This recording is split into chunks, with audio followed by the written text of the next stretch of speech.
Olá, tudo bem? Como vão vocês? Vamos lá, vamos para mais uma aula de biologia. Hoje nós vamos falar de ecologia e nós vamos falar das regiões zoogeográficas. O que quer dizer regiões zoogeográficas? São regiões planetárias, então o planeta está dividido não mais nos continentes, mas agora de acordo com algumas barreiras, com alguns acidentes geográficos que acabam causando um isolamento ou uma condição específica para um grupo de animais. Então, grupos de animais que serão encontrados somente naquela zona geográfica, naquela região geográfica. Às vezes, uma ou duas regiões podem ter a ocorrência de mesmos animais, tá? E para isso, cada uma dessas zonas ou dessas regiões recebem nomes especiais, né? Então, a zoogeografia é o estudo destas zonas ou dessa distribuição destas zonas, que são 6, né?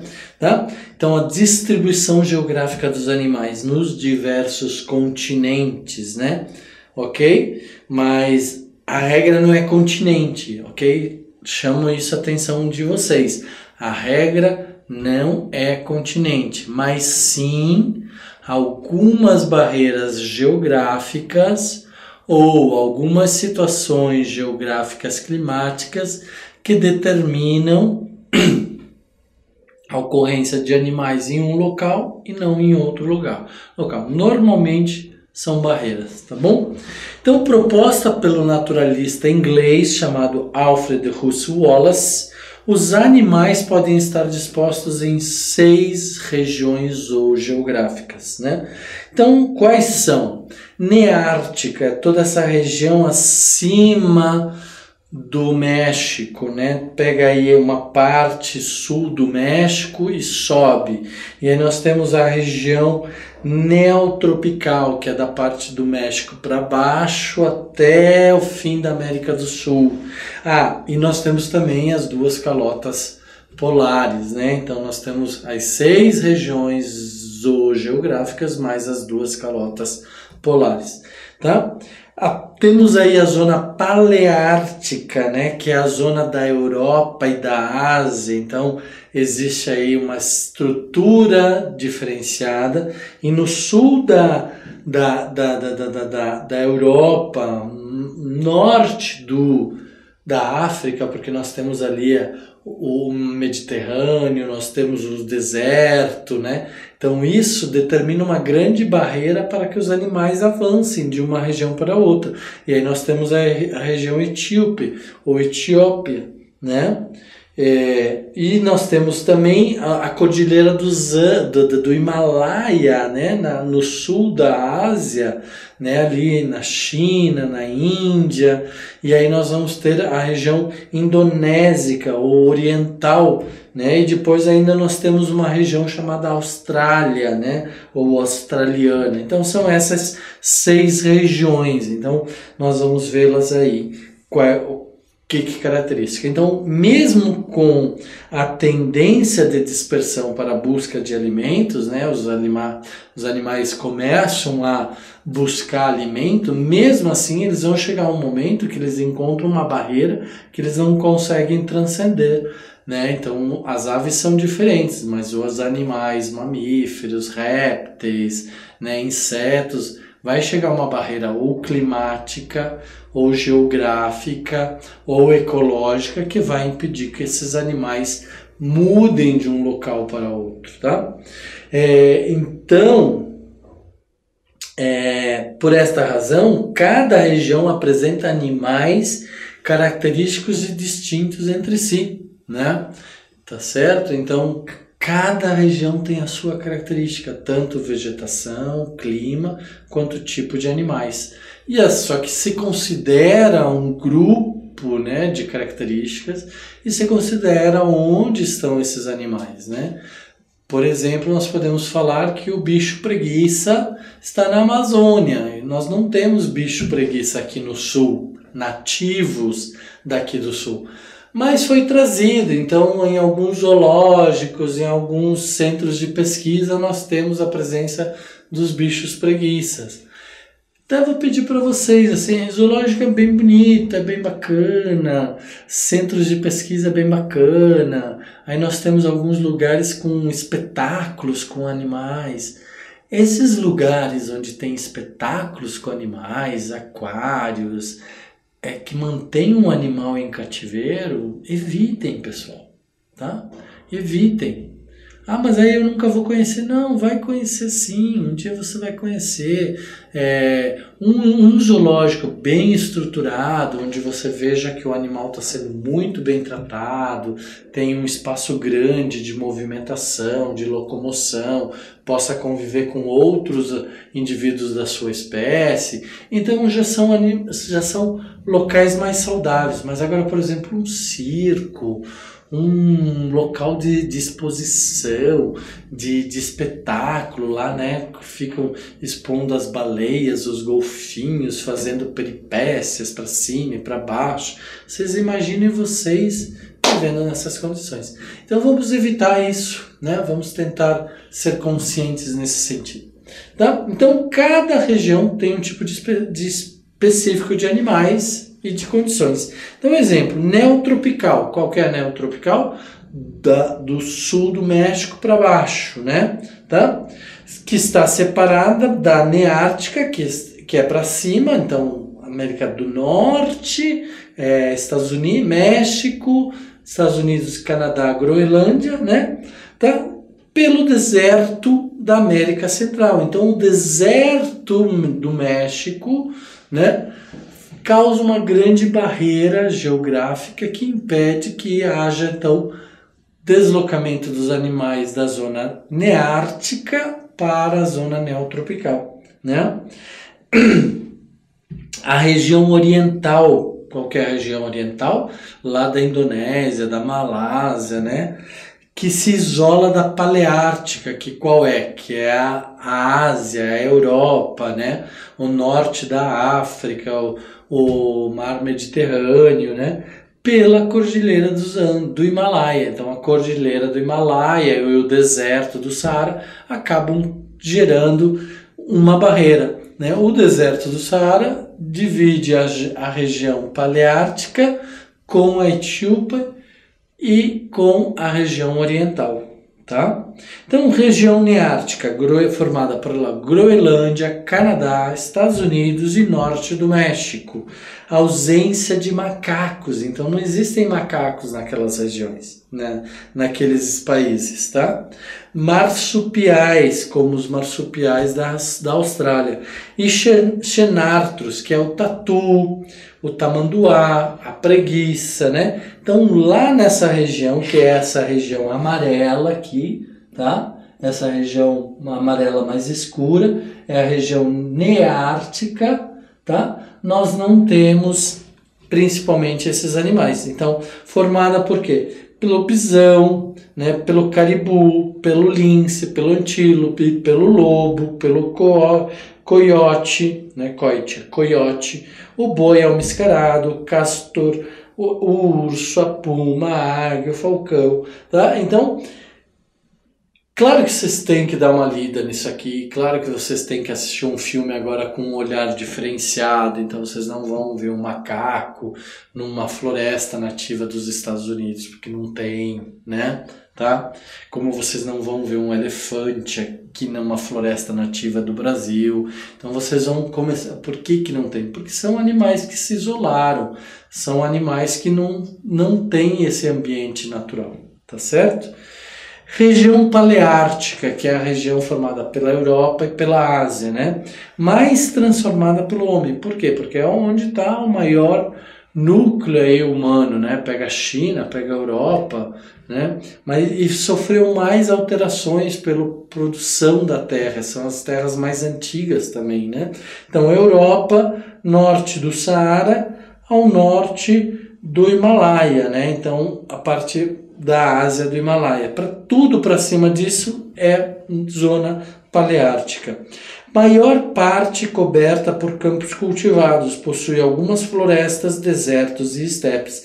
Então nós falamos aí dos desmatamentos no Brasil, nos países subdesenvolvidos, mas porque toda essa zona paleártica e neártica já foram transformadas, né? Já sofreram toda a ação humana aí. Então a preservação está aqui no Brasil. E vocês sabem que eu defendo a preservação, a conservação consciente, evitar o desmatamento, porque isso gera problemas climáticos, isso gera perda de biodiversidade, gera doenças, gera vários outros problemas. Mas também nós temos que ser conscientes de dizer e pensar. Estados Unidos, Canadá, Europa, Ásia já destruíram todos os seus ambientes naturais, já consumiram as características naturais desses ambientes, tá? Temos aí, por isso que eu estou falando, a super-região holártica, que é formada pela neártica mais a paleártica. Por quê? Porque o Alasca, que é a ponta oeste da América do Norte, ou da zona da região neártica, está muito próxima da paleártica. Então, pode que muitas vezes, que pelo frio intenso, a água se congele e os animais passem de uma área ou de uma região para outra. Muito raramente, mas isso pode acontecer. Né? Então, por isso que às vezes nós temos os mesmos animais em uma e na outra. Por isso é chamada de holártica, né? E também porque estão o polo ártico, né? Lá no sul está o polo antártico e lá em cima está o polo ártico, né? Tá? E que daí então faz toda esta união da calota do norte do planeta, né? Principais animais, cavalo, olha lá, o urso também estava na neártica, o lobo também estava na neártica, né? Raposa, ouriço, cervo, rena, alce, javali, cegonha. Então o javali está lá na paleártica, mas o javali também está na África, né? Então, e por que eu estou falando do javali? Porque aqui no Brasil o javali se tornou uma grande praga, foi trazido para o Brasil, e aqui não encontra animais ou inimigos naturais. Então ele se prolifera em uma escala muito rápida. Então nós temos que ter muito cuidado com essas interferências de trazer um animal de uma zona geográfica para outra zona geográfica. Por quê? Porque ele pode se tornar uma praga porque não tem um inimigo natural. Não tem quem o controle, não tem quem o mate, quem o casse, né? A gente já falou isso lá nas cadeias alimentares, nas cadeias tróficas, que o leão mata o boi, né? Que o boi come a alface, né? Que a cobra come o coelho. Então são inimigos naturais. E aqui no caso do javali nós não temos, tá? Certo? Neotropical, a região da América Central para baixo do deserto da América Central, né? Deserto da América Central, e desce, pega a América Central, pega o Canal do Panamá, pega a América do Sul, pega toda a América do Sul. Então, essa é a região chamada de neotropical, tá? Então, abrange a América Central e a América do Sul, desde as terras baixas do México e das Antilhas até a Patagônia, que é o sul da América do Sul, né? Principais animais, macaco, xenartros, que é o tatu, o bicho preguiça, o tamanduá, né? Gambá, capivara, coelho, lebre, tucano, papagaio, gavião, peixe-boi, onça-pintada, são aí os animais que a gente diz endêmicos, são animais do local, né? Quando um animal não é do local, como o caso do javali que eu falei para vocês, ele é um animal exótico, ele é introduzido e aí ele pode causar um grande distúrbio, uma grande perturbação ecológica. Tá? Então esse é um grande problema. Isso acontece também com os vegetais. Alguns vegetais são introduzidos em ambientes que nós não temos um controlador deste vegetal e aí ele se prolifera, tá certo?